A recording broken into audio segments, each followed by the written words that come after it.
ఈరోజు నేను చెప్పబోయే కథ అమెరికాలో ఒక అమ్మాయి తన జీవితంలో ఎదుర్కొన్న నిజమైన అనుభవం ఆధారంగా రూపొందించబడింది. ఇందులో చెప్పబోయే ప్రతి సంఘటన ఆమె స్వయంగా పంచుకున్నదే. ఆ అమ్మాయి పేరు సారా. సారా ఒక మిలిటరీ కుటుంబానికి చెందిన అమ్మాయి.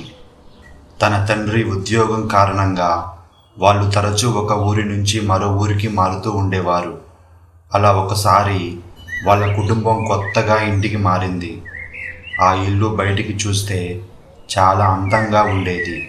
ప్రశాంతమైన ప్రాంతం, చుట్టూ పెద్ద పెద్ద చెట్లు, అన్నీ చాలా బాగానే అనిపించాయి.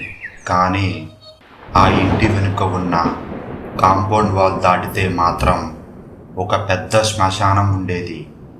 మొదట్లో సారాకి అది పెద్ద విషయంగా అనిపించలేదు. మొదటి సంవత్సరం ఆ ఇంట్లో ఎలాంటి వింత సంఘటన జరగలేదు. అన్నీ సాధారణంగానే సాగిపోయాయి. కానీ రెండో సంవత్సరం మొదలైన తర్వాత ప్రతిరోజు సాయంత్రం సారా ఒంటరిగా ఆ శ్మశానంలో నడవటం అలవాటు చేసుకుంది. ఆమెకు అది ప్రశాంతంగా అనిపించేది. అక్కడి నిశ్శబ్దం తనకు ఇష్టమని అనుకునేది. కానీ ఆ నిర్ణయం తన జీవితంలో తీసుకున్న అతి పెద్ద తప్పు అని తర్వాత అర్థమైంది. ఒకరోజు స్కూల్కి వెళ్ళడానికి సారా రెడీ అవుతుంది. ఆమె గది బేస్మెంట్లో ఉండేది. ఇంట్లో మిగతా వాళ్ళంతా పై అంతస్తులో ఉండేవారు. ఆమె ఒక్కతే కింద ఉండేది. అద్దం ముందు నిలబడి జుట్టు దువ్వుకుంటూ ఉండగా హఠాత్తుగా అని తలుపు హ్యాండిల్ నొక్కిన శబ్దం వినిపించింది. ఆ శబ్దం విన్న వెంటనే ఆమె చూపు ఆ తలుపు వైపు వెళ్ళింది. నెమ్మదిగా, చాలా నెమ్మదిగా లాండ్రీ రూమ్ తలుపు దానంతటా అదే తెరుచుకోవడం మొదలైంది. సారా ఒక్కసారిగా కంగారు పడింది. గాలి లేదు, ఇంట్లో ఎవరూ లేరు. అయినా ఆ తలుపు ఎందుకు తెరుచుకుంది? కొన్ని క్షణాలు అక్కడే నిలబడి చూసింది. చివరికి ధైర్యం చేసి దగ్గరకు వెళ్ళింది. కానీ లోపల ఎవరూ లేరు. ఆ రోజు నుంచి ఆమెకు ఆ గదిలో ఒంటరిగా ఉండాలంటేనే భయం వేయడం మొదలయ్యింది. కొన్ని రోజుల తర్వాత మరో సంఘటన జరిగింది. అర్ధరాత్రి సారా నిద్రలో ఉండగానే ఆమె గది కిటికీ మీద ఎవరో బయట నిలబడి మెల్లగా తట్టినట్టు శబ్దం వినిపించింది. ఆమె గది సగం నేల కింద ఉండేది. అంటే కిటికీ బయట ఎవరైనా నిలబడితే వాళ్ళ ముఖం స్పష్టంగా కనిపించే అవకాశం ఉంది.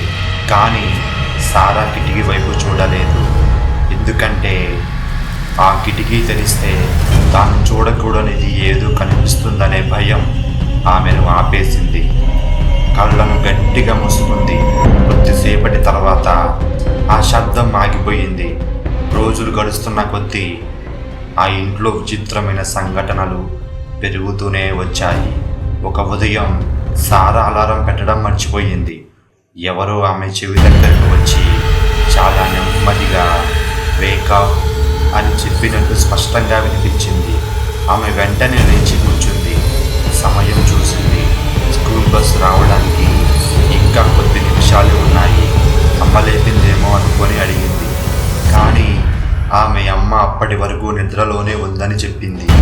మరి సారాను లేపింది ఎవరు? ఆ ప్రశ్నకు ఈ రోజు వరకు సమాధానం దొరకలేదు. కానీ ఇంకా భయంకరమైన సంఘటన జరగాల్సి ఉంది. ఒక రాత్రి సారా అకస్మాత్తుగా కళ్ళు తెరిచింది. గదిలో అన్నీ కనిపిస్తున్నాయి. తన శరీరం మాత్రం కదలడం లేదు.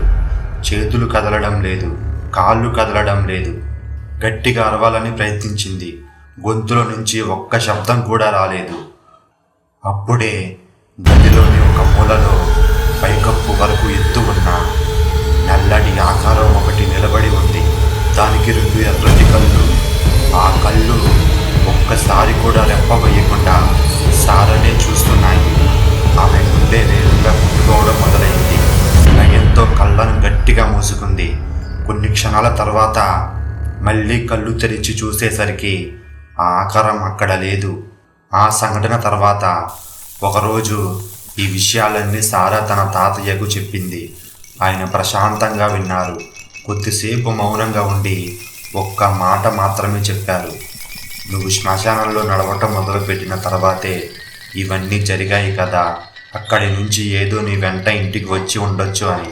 ఆ మాట విన్న తర్వాత సారా మళ్ళీ ఎప్పుడు ఆ శ్మశానం వైపు వెళ్ళలేదు.